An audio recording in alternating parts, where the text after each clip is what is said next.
уште една музичка numera, ние продолжуваме понатаму со останатите содржини кои што ги подготвивме за вас.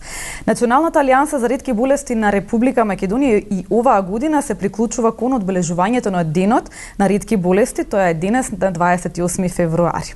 Под капата на Европската организација за ретки болести Евроордис во соработка со Националната алијанса за ретки болести на Република Македонија. Со какви проблеми се соочуваат лицата со ретки болести? Дали ги имаат потребните лекови навреме и дали им е доволен сегашниот закон на лицата со ретки болести? Денеска ќе ни одговори нашата гостинка Ања Босилкова Антовска, подпредседател на Национална алијанса за ретки болести. Добар ден и добре дојдовте. Благодарам многу, благодарам на поканата. Го одбележуваме денот на ретките болести, денес 28 февруари, секако ова е како една своевидна традиција да се одбележи за да како поттик на пошироката јавност, на населението да се разбуди свеста дека и тука кај нас постојат имаме лица кои што боледуваат од ретки болести и можеме да кажеме дека ниту бројката не е мала. Во однос на нашата територија, луѓе кои што се соочуваат со болести кои што се ретки, а кај некои можеби се уште и неоткриени кои се болестите.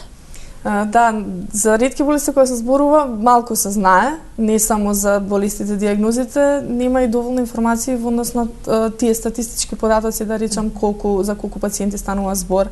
Во моментов, официјално според регистарот кој го води Министерството за здравство, има околу 400 и нешто пациенти регистрирано.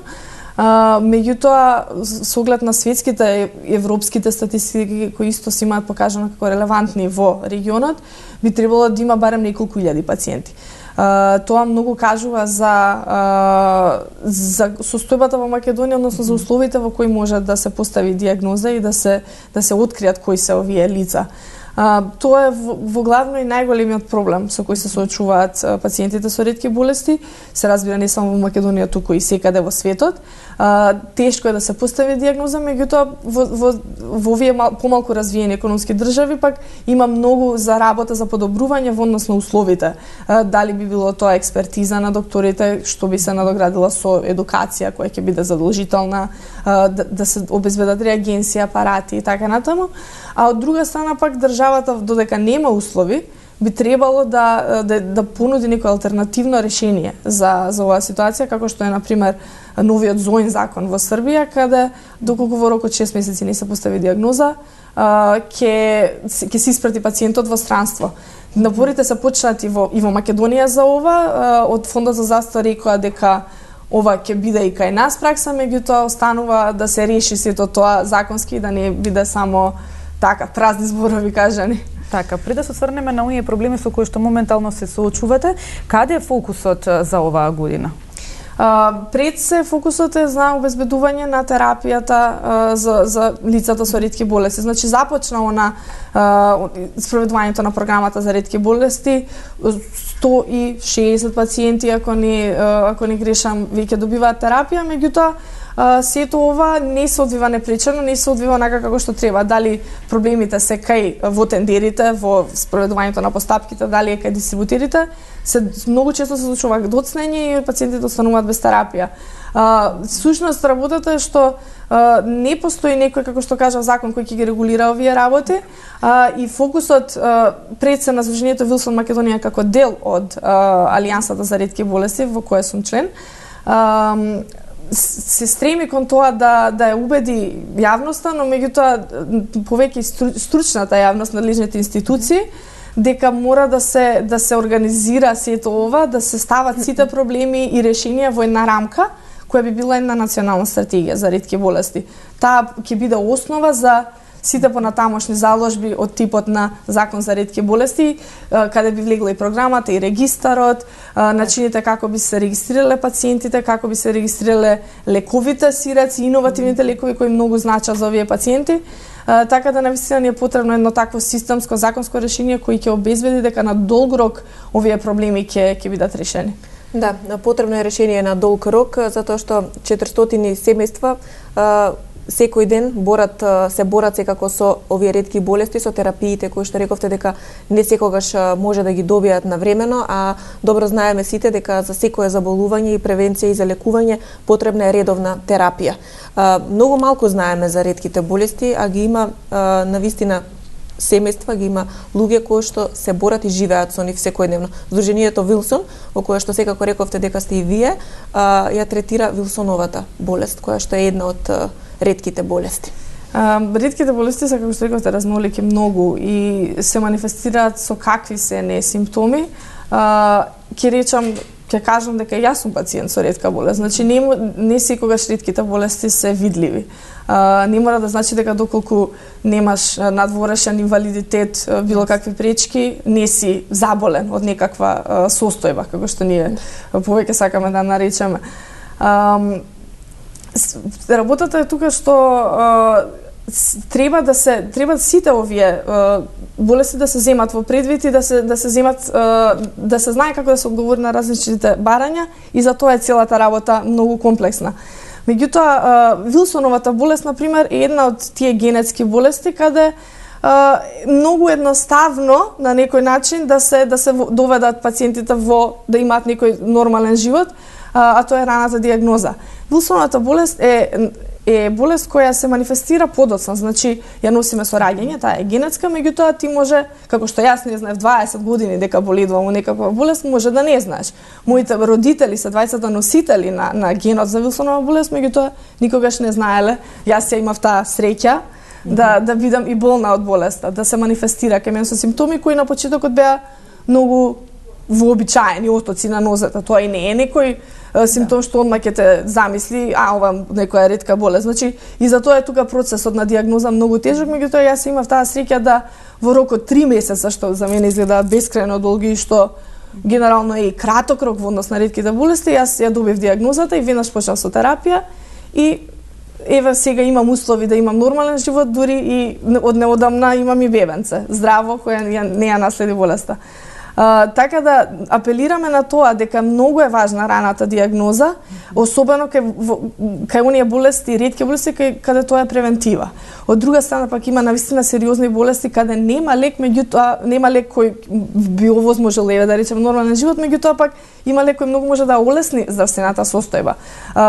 Пациенти со спинална мускулна атрофија сега веќе имаат лек кој може да ги дигне од постела, што претходно не беше возможно. Така да треба да се размислува и на широкиот опсег на симптоми и болести кои ги има. Кажете дека е многу важна раната диагноза, меѓутоа се случува и многу од пациентите со ретки болести, односно лицата со ретки болести, да не примаат терапија па и по 2-3 месеци. Како се снаоѓаат во тие ситуации? Вака, ние во 2015 година за прв пат станавме дел од програмата за ретки болести, конкретно за пациентите со Вилсонова болест ке зборам. И до тогаш немаше никакви лекови во државата за оваа болест. И јас лично си ги купував од Австрија, секој на свој трошок како знае, како уме, ги шверцуваш, нели не е дозволено да се внесува лек што не е регистриран. И се снаоѓавме едва. И сега ти можеш да се дозволиш терапија од месец дена, понатаму нема да можеш да се дозволиш, така да беше многу комплицирано. Сега добивме терапија од државата, меѓутоа еве се провлекуваат оние проблеми постојано дека нема доволно количина која ќе ги покрие буквално сите пациенти за регистрирани пациенти, зборам за тој период за кој им треба. Значи навистина останувавме со недели, месеци без терапија, еве сега се случуваат проблеми, нема нова набавка на лекови, со што бидејќи целава оваа политичка неизвестност на некој начин се одразува и на нас, односно директно се одразува и на нас, бидејќи нема одговорни надлежни кои сметаат дека треба да се реши тој проблем брзо. Значи заглавени сме во една постапка што не сме да се дозволи, бидејќи пациентите со ретки болести се секогаш тука и нивното право на лек мора да биде обезбедено. И за тоа ни е потребна некоја таква законска заштита која ќе превенира вакви ситуации во иднина. Да, рековте дека ретките болести не секогаш покажуваат физички инвалидитет и не се видливи на прво око, но во секој случај ги има доста. Сега, вие рековте во вашето соопштение дека пациентите се невидливи во Македонија пред законот и според она што секако го кажувате, тоа е така и вие се борите да се сменат работите овдека, да се олесни животот не само на лицата, туку и на нивните семејства и да се нивниот начин на живење секако подобри. Вие сте активна, рековте дека тоа што имате ретка болест не ве попречува во секојдневните нормални функционирања во текот на животот, станавте од неодамна и мајка, но ете, што очекувате вие во иднина? Како и на кој начин да се промени, да се олесни состојбата и уште едно подпрашање, дали лицата со ретки болести лесно или потешко добиваат работни места? Постои, ќе почнеме од последното, постои дискриминација, особено таму каде што е видлива болеста. Многу сум среќна што имаме активисти во нашето здружение во Алијансата кои се спремни да зборуваат за тоа и покрај нивните физички недостатоци, бидејќи го надминале тој момент дека тоа треба нив да ги дефинира. Она што ние излегуваме често во јавност, зборуваме за ретките болести, меѓу другото го правиме за да мотивираме што повеќе луѓе да излезат од оној затворен круг, бидејќи се случува да се изолираат од општеството, што по своја волја, што по, нели, како општеството ќе се постави спрема нив. Така да работиме на тоа да се подигне свеста на ретките болести, меѓутоа и тука е важно она што го зборуваме. Никаде во законите не е дефиниран поимот ретка болест. Значи, самото тоа што не постоиме во законите, тоа кажува дека и самата држава не е посветена доволно да ги адресира овие проблеми и тоа многу се одразува на третманот понатаму на овие лица.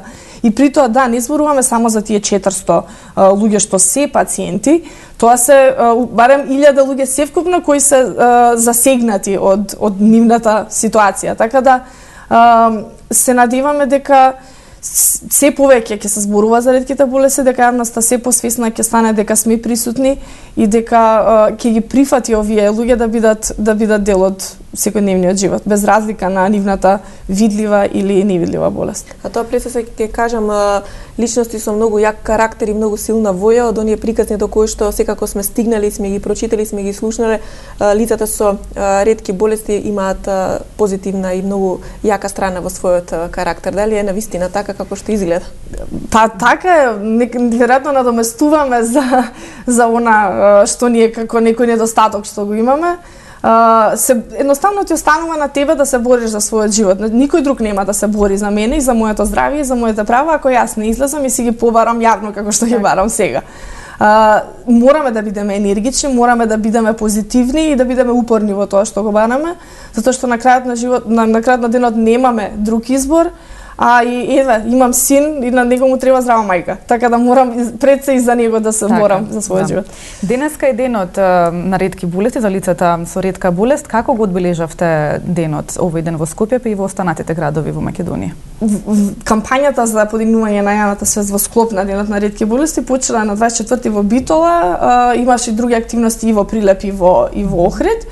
Тоа така делење на флаери во Охрид, има марш на учениците, во главно се така активности каде ќе се зборува за ретките болести.